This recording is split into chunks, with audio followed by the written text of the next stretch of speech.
Do you like Pokemon? I'm talking to you, yes. Yes, you. Yeah? Do you like illusions? Do you like Celebi? Entei? Cyndaquil? Yeah! Well, Cyndaquil's in this movie for 2 seconds. Today, we are talking about Zoroak, the Master of Illusions. All I could think of when I was doing that is those sort of old-fashioned videos, and they're like, "Hey, Dodgeball when he was watching that scene, that he's like, "Hey, son, do you like this?" He's like, "That's all I can think of." But yes, Alex, we are watching Zoroak, Master of Illusion. It's amazing that I don't actually have to have the title written down for this movie, unlike the one that's coming out next week. Logistics will sort that out.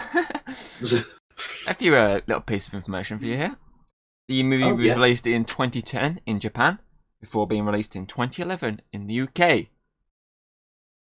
There you go. Very only a year wait for us. Yeah, not too long this time. I think we're still waiting for the Coco movie, aren't we? Yeah, some point this year it's still set for. I can't wait. Hopefully it's long overdue. Better than the 2 other movies in that new timeline. I mean, the other 2 new ones aren't too bad. Not really. Mediocre.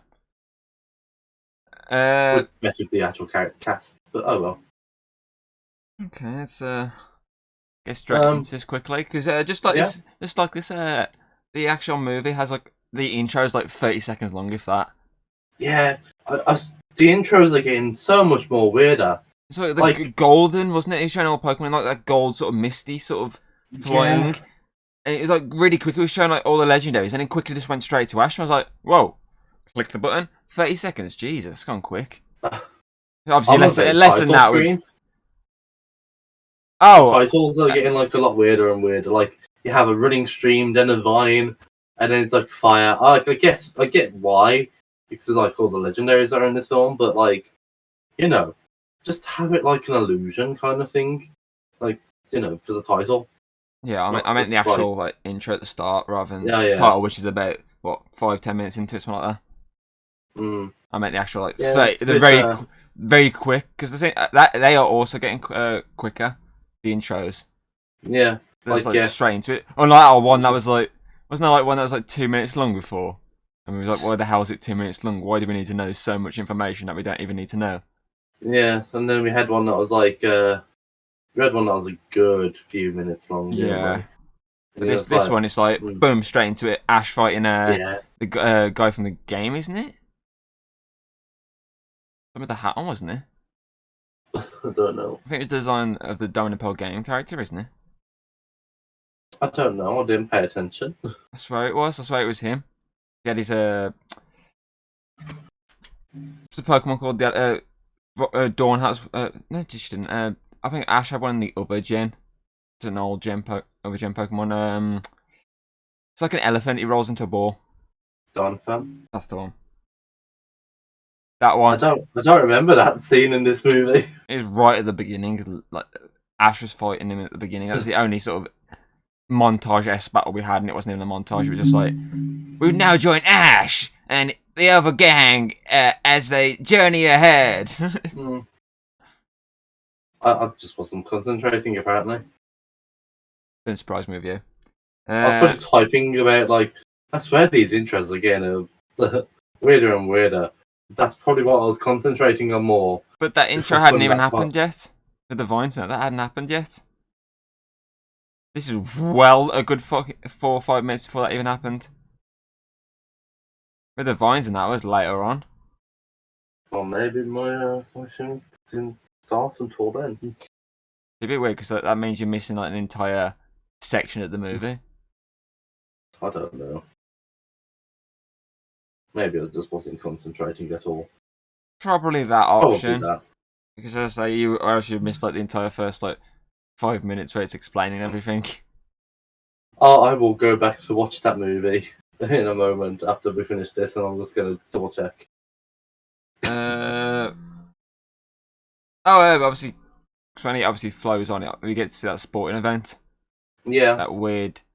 I don't know what sport it's meant to replicate. Pokey poppers or yeah, I don't know what sport it's meant to replicate in real life because he looks like football at one point, but then they're using their hands like to smash it. I was like, yeah, handball, volleyball. This is a bit too big of a field for something like that. It looks like a football field. It literally looks like a football stadium, but I don't know. All I could think of, to be fair, watching that was Quidditch. It just reminded me of sort of Quidditch type situation. Maybe it is Quidditch. Maybe it's Pokemon's rendition of that. Maybe. Who knows? But one thing I did jot down when I was obviously seeing that, I was like, that's quite cool. And obviously, it's like it shows like the upcoming events, the big events, the big tournaments, and it's like these are like the top contenders. It's like the 3 legendary guardians. And I was like, isn't that kind of cheating? For the fact that obviously you got everyone who's competing, obviously using normal Pokemon, and there's someone who's just coming in with like the legendary Pokemon. It's like kind of like an unfair advantage. I know you can do it in the game, you can friggin' use their legendary in battle and whatnot, but I mean, it's kind of an unfair advantage going to that sort of tournament when you're going up against essentially the strongest Pokemon around. Yeah, my thing definitely cut a bit of the movie off then, because I do not remember this part at all. It's literally the first 5 minutes. I literally do not remember. It introduces the guy and his legendaries, and it's showing off Entei, Raikou, and Suicune. And they're like, oh, look! And, Team Rocket, they're hiding behind a couch, and they come out as janitors and like, what's going on, kids? Yeah, I didn't see any of this. Despicable. But yeah, I just think it's kind of a bit. It's just kind of a bit cheaty. Using legendaries against normal Pokemon for a sporting event, very unfair advantage. Even if they are just the illusions, which is very quickly revealed. Actually, it doesn't actually like hold it back because obviously they could have held that sort of reveal back till late in the movie. Of boom, actually they were just illusions created by. Not even Zoroak, really. It was obviously those balls, hologram things. Yeah. But obviously, as it quickly jumps into it, and it's like, okay, these are illusions. This is obviously before the title card of Zoroak. It quickly reveals that these are the fakes. And you're like, oh, okay. That is very, very quick reveal. So I'll give him credit for actually going straight to it and pointing out the fact that, yeah, this guy doesn't actually have the legendaries. Because obviously, that's the thing I like with the legendaries in this, obviously the fake legendaries. They're designed like the original forms of the legendaries, whereas the legendaries that are real in this movie are the shiny renditions. So you can obviously get the. They were shiny. Yo, I had to double check with you, so I thought they were shiny. Yeah. So obviously that is mainly for the fact that so you know which is which more than anything, so you can tell the difference. But I still like the fact they did that because it's very. It's the same with the Flash because with the lightning they use different color lightning to show who's who. More particularly, like, who's who. So you can identify which character is which. Yeah, it's quite a nice touch. Where's it? I've got it. Oh, that's the thing I pointed out as well. Obviously, when you first meet Zoroa, obviously the gang in that, when you first see this Pokemon, you literally think this is just another one of those little jerk Pokemons, like how it's acting. It's like, we've seen this so many times now. It's like, it's pretty much like Shaman. It's like many other ones that we've had. It's like constant reuse sort of plot. I used like, okay, this is the exact same. It's just like the go-to one that's annoying old dick. But I mean, obviously the core difference here is the fact that obviously the illusion part of it comes to Ash, Brock, Door, and that's quite cool.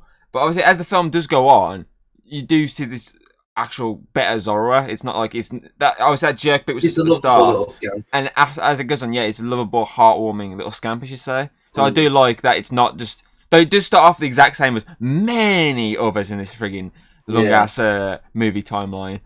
It does eventually evolve into something different, which is a nice touch, and it does up it a bit because the fact that if it stayed as that little jerk, I feel like it's just hack and slash. It's like, we've seen this a million times, but for the fact it does evolve as it goes along, it makes it better. Personally, I thought the Beautifly scene was a so amazing and pretty. I think all the visuals in this movie are just outstanding. But, one of the first ones I got to see was when they're lost before Zoroak appears, and Brock just goes, "Oh yeah, we're not lost," and then they have the beautiful eye scene, them coming up from the cave, cliff. I thought it was amazing. It's a great way to start, really. I say start. That was not the start. That's at least 5 to 10 minutes into the movie. Yeah, that's really that's quite far in. So obviously they quickly meet Zoroak. Then it all kicks off with the big attack, which was incredible to watch.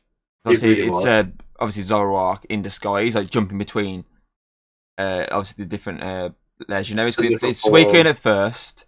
It does the whole water wave attack, which caused that character that you thought was like going to be a main one to jump onto a pole and hide. Then it turns to Entei and just a fire attack, which is hilarious because Team Rocket is there going, "Suicune, where are you?" Turn around to Entei and he's like, "Oh," runs past to the fire, jumps straight into the water. And then we get Raikou on top of the building with the lightning. Which, the 3D effect of it as well for that part looked great. I think the effects of all the waves of the attacks were really fucking cool. I like the fact as well with that you see the bad guys editing the footage to make it look like it's getting destroyed. But I think I find stupid with that. Doesn't the bad guy realise that if someone just walks past that happened in this movie, walks past the monument and go, well, that's why he got them on auto evacuate. But not everyone did, because a lot of people didn't. Only 2 people. Only 2 people didn't evacuate. The old couple and obviously the. Yeah, he was on the other side of the island, like the part, and then he got in. Well, yeah. But still, if someone had strolled in, surely it would have been like, should have covered it up by actually destroying it real quick. Quickly runs over, blows it up. He probably would have said, "Oh yeah, I'll fix it up here." All that. And again, he was just planning to just wipe them all out pretty much anyway. Yeah. So you know. Probably, yeah. Yeah, I thought it was pretty good. But it's really cool finally getting to the real Entei, because we never got to see him before.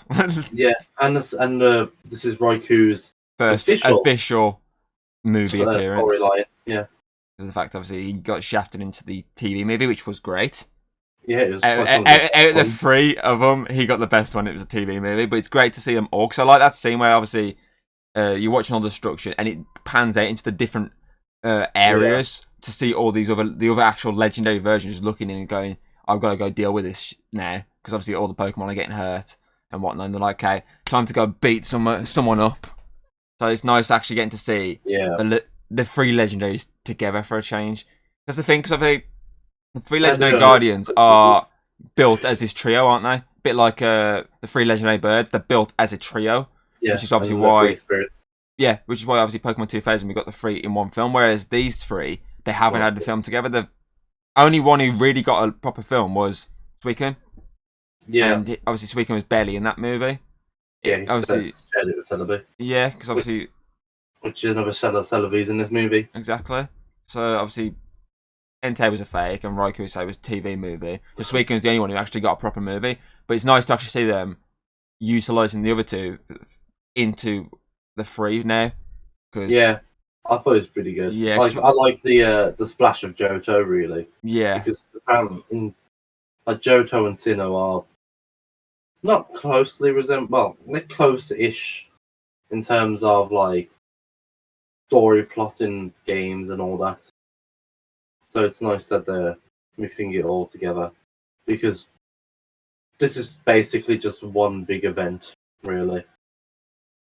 In game. Yeah, pretty much. I think the villain being able to see the future is quite a cool plot point. Yeah, a bit different. He just spoiled the movie for us a bit, but you know. Yeah, he's like, "Hey, I can see Ash and the gang trying to stop me. I better go stop them." And my secretary is part of their team. but I'm not going to say anything to her. He's kind of a shit villain for the fact that he sees all these futures and sees everything that's going to stop him, and yet he still carries on. Because sure to God, he's got to have seen like the rendition of the future where obviously all this basically fucks him over. Not really smartest of guys, is he really? All I can think of there every time I heard his voice, again, it's another Yu-Gi-Oh voice. Oh, I didn't really pick it up this time. It's from the second movie. They did the anniversary movie. They did where they brought all the free pass protagonists into one film. He was the bad guy in that. I was sat there going, that voice sounds familiar. And at the end of the film, I was like, I know where he's from. It's first Yugi, then Mokuba. So first Mokuba, then Yugi, then this. Yeah. Who's next? Selo Kaiba. What else have we got?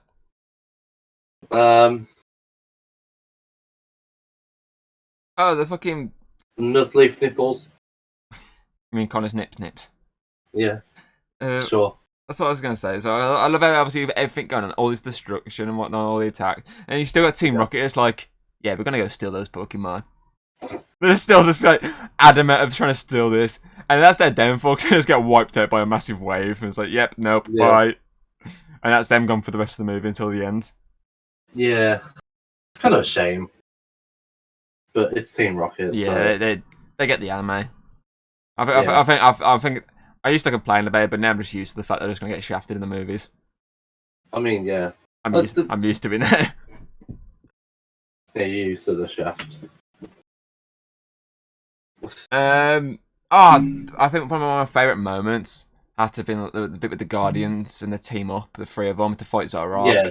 That was really cool. Like, one by one, it went, obviously, because it's like a very quick scene at first, but then when it expands even more, obviously after the cut to all the other characters, obviously it's the bit when Zoroak keeps changing into the legendaries. Yeah, I was going to say, he blasting changes into each one. Yeah, because it changes. It's Suicune first, isn't it?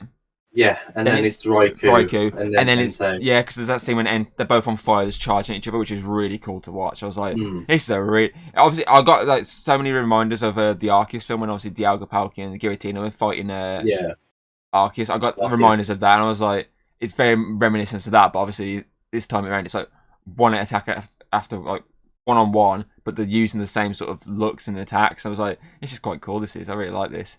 It's the fact that obviously Zoroark turns into Raikou and instantly just gets blasted out the sky. Yeah, with an aura sphere. Instantly. I love it. It's obviously Suicune. Obviously, it's even in sort of match and he gets away. And then Raikou, he turns to Raikou and just goes, I'm not doing with this shit. He gets instantly shot out the sky. That was quite funny. But I do think visually this scene was outstanding. Yeah, it really is. Like this film, great shots. That's what I mean. To be fair though, I think anything from Diamond and Pearl upwards, really, the animation reaches obviously its peak. Obviously, the back end of like the last few gens, like, just before Diamond and Pearl, so obviously the Lucario, the Temple of Sea, obviously they did improve and did look a visual decent watch. But obviously from Diamond and Pearl, obviously they said the animation changes, and we get this new style which complements the scenes they go with, because they do look outstanding to watch. Yeah, and that's one thing that always ups them slightly, even if they are sometimes have moments where they're a bit meh or down. The animation always peaks you up and go, okay, though that scene wasn't that great, the animation made it look so good. Yeah, it complements bad scenes as well. To be fair, which is what you kind of need. If you know you're gonna have a bad scene, you need something to complement it, and it's the animation. Yeah. I think we need to make an agreement that I need to stop writing notes. Because you're missing everything.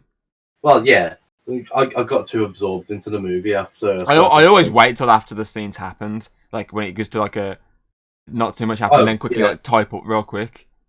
Like I do get like I got really absorbed into the movie. I was just there, it's like, and then like halfway through, I was like, oh shit, no. So that's probably why you're trying to catch up. But I mean, when I do my notes, I always watch the scene and then write it afterwards to quickly type it up. Yeah. Or wait for like a very nothing to happen scene and then quickly do it as quick as I can. Yeah, we need to make an agreement that I need to stop writing notes. Oh, I can't stop you. I'm in a different room. In my notes, I've got, damn, choke me, daddy. Celebi didn't know he had this kink, but he does now. And then I've got Ash the MILF Chaser. Okay, I'm gonna quickly move on. Yeah, please do, because I am very scared of what I type. Obviously, that's what I did like as well, but you sort of saw it like it wasn't gonna be like this. But obviously, the scene when Zoroark, obviously, it's all like everything's done. Obviously, when they like surrounded him. Yeah. That was it. Sorry. The bit with the illusion when obviously the bad guy thinks he's won, the illusion's happy. He's like, "Yes, I've won," and then Zoroark's like, "Yeah, it's an illusion." All I could say out there was, "Haha, get fucked, son." But I mean, it was still an interesting reveal because it did look like the villain had finally won for the first time, pretty much ever. The villain looked like it was game over for our heroes, and then Zoroark's like, Zoroark open its eyes, just like, yeah, and I was like, "Oh no!" He's like, "You can't be right." My bracelet was, and he was Vietnam flashbacks of Zoro biting, and he's like, "Oh no!" But yeah, the bit when the are surrounding, that's what I wanted to get. I jumped a paragraph. You did. You jumped quite far into the film. No, I mean, I jumped in general. I didn't write notes for like, the middle bit because the middle bit was kind of boring. It wasn't too bad. It wasn't the best. It was meh. They tried to sell characters and just they didn't sell them for me. Like the grandparents and yeah, they tried to sell them a bit and they just didn't really. They weren't very interesting as characters. But no, the bit when obviously the surroundings are Zoroark and Zoro is obviously getting really sad and whatnot. Obviously, it is a very sad scene. It is like you're like, oh, because obviously Zoro spent the time maybe trying to rescue Zoroark or Mina, and obviously it looks like Zoroark is obviously dead because it obviously does sort of just collapse. And then it's just like, bitch, get me to that time portal now. That's the thing, though. Is it obviously because with Celebi there, you know what's going to happen. You know Celebi because we saw it before with many other Pokemon. Obviously, they always end up resurrecting. So, is it dark of me to say that it would have been an interesting plot twist if because you saw Celebi struggling, you saw it really struggle. Would it be a dark plot twist to have actually it had failed? So that would have been interesting. I mean, it would have been interesting, but it's Pokemon, so you know that it's not going to happen. Yeah, but would it have been cool though? It would have, yeah. It would have been something different, wouldn't it? Yeah. So it did look like Celebi was struggling. Or if Celebi had to give up its own life to bring Zoroark back. And it turns that withered mess as it was in there forever. Yeah, the withered onion. Which they did sort of reference again forever after all that happens and whatnot. Also, they're like, oh, we'll be friends forever. And I was like, oh, call back. Because that entire movie was about being friends forever. Yeah. I was like, ha, callback. What a good callback. But one scene I did find funny is the boat scene. Where you see everyone like at the bottom like waving goodbye, and you see Ash and Pikachu on the boat. And you're like, wait. So obviously you're like, wait, are they utilising this as a way of getting Ash at a Diamond and Pearl gen? You're like, what? And then the next minute, Ash like turns up, he like eats stuff in his face, like, what did I miss? He's like, what? And then he obviously. And then you're thinking, oh wait, so that means Zoroark's Ash and Zoroark's yeah, because obviously the size obviously you think because. Yeah, and then like, nope. Like, Zoro, stop pretending to be me. And obviously it switches, and you're like, oh, that's quite. I did think it was quite good that they made it so that if you squeeze the tail. Yes, that's what I was going to say as well. I like that whole idea of that's how you can get them to turn back because obviously Piplup did it when they turned to Dawn. Ash, Pikachu did it obviously when he turned to Ash. Yeah. That guy did it when he turned into Brock. And he's like, it's my twin brother. Your twin brother's got a tail. Honk. Huh? Yeah. That was quite funny. Yeah. Yeah, I thought it was pretty good. And for a change, Team Rocket got a happy ending. They just floated away. I'm very surprised that pink-haired girl, or purple. Yeah, we said that, didn't we? Like, she's got a very good character design well. And you definitely think compared to the guy, especially when she first comes into it, you're like, oh, she's gonna be like a main character. A main character, but then nothing happens. Yeah, it's such a shame. Hides up a pole and disappears with everyone else. Yeah. Then comes back during the end credits to start cheering at the game. That's it. Yeah, it's a bit weird. Yeah, it's kind of. They went with a bland kind of looking character. And so they could have at least had them both, maybe. Yeah. So he knew what he was on about, and it obviously would have been interesting, like her getting involved as well. But obviously, they didn't. Yeah. They just, as I said to you, they did a Team Rocket and just shafted her to the side. Simple as. Yeah.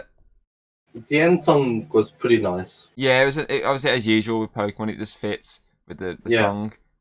And obviously, I like the bit when it changes to the showing the images of the past characters. So obviously, you had the friends, you had the gym leaders, you had the Elite Four, and rivals, and all that. Yeah, and then obviously, then it goes into the actual video, and it shows obviously Zoe Glamio and obviously Paul walking through the Dialga and Palkia ruins. So it's obviously because this is essentially, though obviously I'm assuming there is a series still. Just after, is there a series after this, or is this the last segment? I think it's the last part of the series because so they've all got their final teams and all that. Yeah, so obviously there's like a bit left of the show to go, but not too much. Yeah. So obviously this is essentially the end of the Diamond and Pearl gen. So having those images, having those images, and obviously those two characters that have been a big presence within this gen is a great way of saying see you later.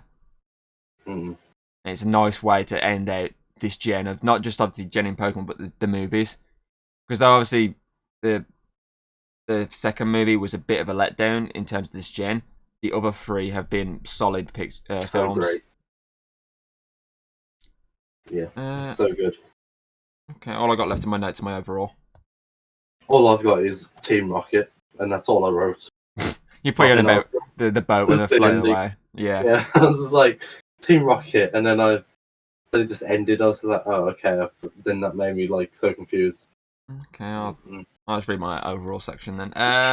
Go on then. So overall for me, obviously it's an interesting movie because obviously the illusion aspects of it.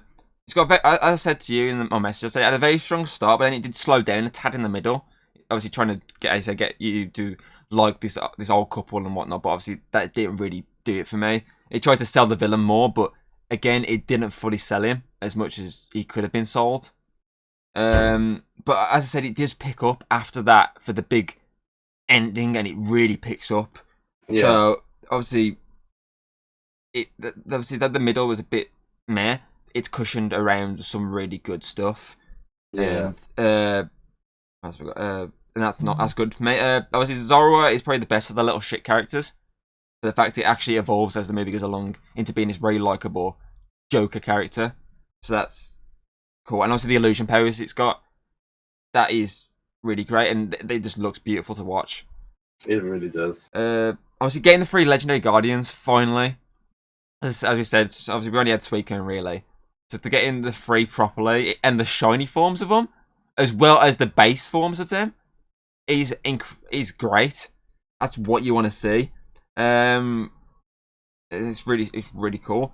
Obviously, the villain's future aspect, when he sees the future, I like that part of him. I just don't really give a shit about the rest of him. I just forgot. I say, just as we said, just like the 3 other Diamond and Pearl movies, it's stunning to watch visually.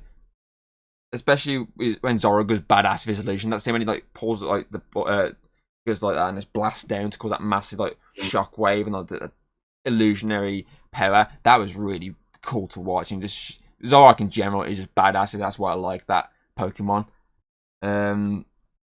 Obviously the middle bit was going to make me drag it down slightly to maybe like a 3.5, because obviously I gave the Giratina one a 3 and then did up it because there's some stuff made it up. So I was going to give it like a 3.5 overrun and up it, but I don't feel like it is a 3.5. I think, obviously, as I say, even though the middle does slow down, it is entertaining, and it is the proof that the Diamond and Pearl gen is probably the best, if not the best gen in Pokemon.